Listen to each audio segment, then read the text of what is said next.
We begin here in the United States, where President Barack Obama and his Republican challenger Mitt Romney traded sharp jabs over a wide range of foreign policy issues Monday night in Florida in their third and final debate of the presidential campaign. A nationwide audience watched as both candidates stated their case as to who would be the best man for the nation's highest office. VOA national correspondent Jim Malone recaps the action.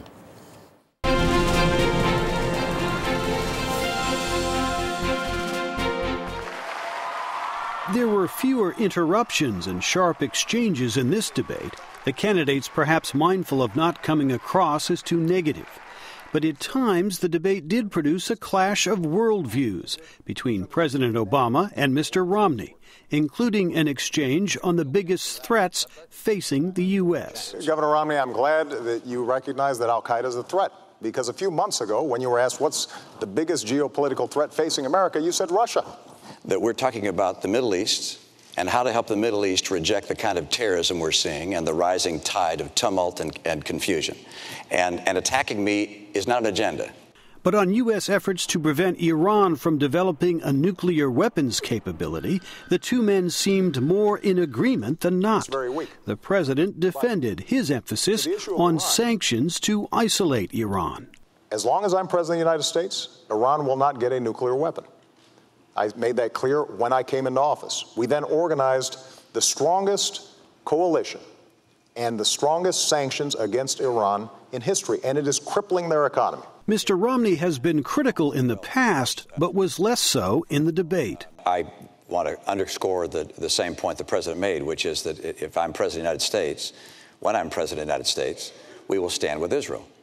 And if Israel is attacked, we have their back, not just diplomatically, not just culturally, but militarily. On the uprising in Syria and the issue of whether there should be any U.S. military intervention to help the rebels, there was some common ground as well. For us to get more entangled militarily in Syria is a serious step.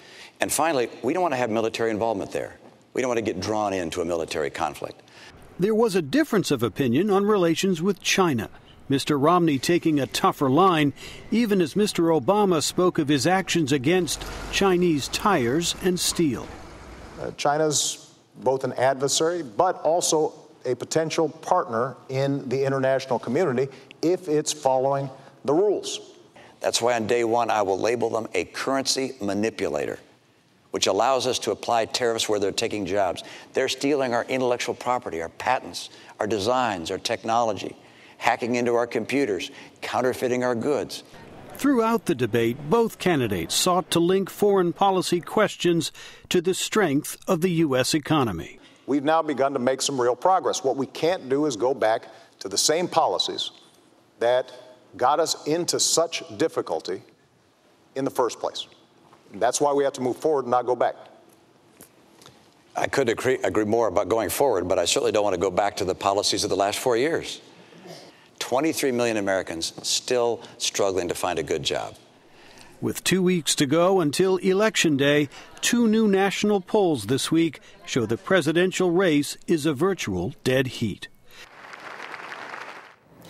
Now, for more analysis on the final U.S. presidential debate and the two-week home stretch of the campaign, Jim Malone joins us here in the studio. Jim, welcome to In Focus. Good to see you again, Vincent. Now, for the last three. We've watched three debates now. We watched the vice presidential debate, and we didn't hear so much being said in the past, at least about Africa in any way. We had about the Arab world, we had about Syria, Iran. But last night, we actually got to hear about sub-Saharan Africa being mentioned. How significant is that? Apparently, the debaters discovered that Africa exists. So that was good news in a sense. Look, it came up, though, I'd say, in the context of the global war on terror. And Mr. Romney made reference to, al-Qaeda trying to broaden its footprint in North Africa, specifically in northern Mali. At the same time, President Obama cited the situation in Somalia as an area where he, along with allies, they're trying to push back on al-Shabaab and, again, al-Qaeda's influence in Africa. So it did come up in the context of the war on terror. When we watched these candidates last night, you would notice that candidate, Governor Mitt Romney, had a totally different, or at least a remarkably different demeanor than last time. Right. Was this a strategy? Well, you know, the last debate was very contentious, and both men kind of went at each other pretty strongly. President Obama was still pretty tough last night. But I think the strategy from the Romney campaign is he talked a lot about world peace of all things.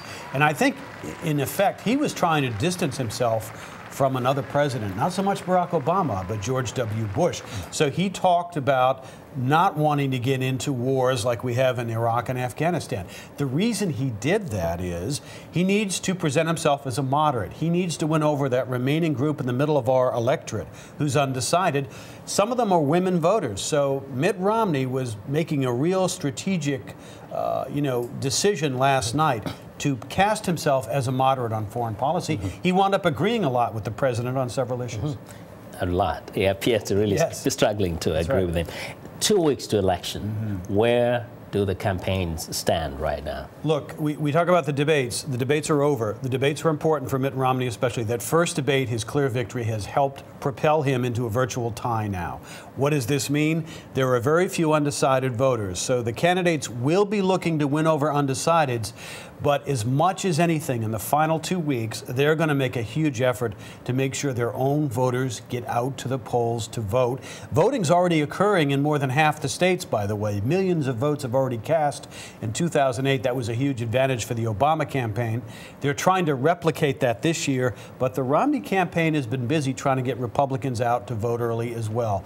It's going to be tight, and it's going to be a competition between the ground games, and again, we're looking at about 9 states that are crucial to the outcome of this election. Thanks a lot. You bet. And be sure we'll have you here not too long after now. That's Jim Malone, the national correspondent, Voice of America, joined us here on In Focus.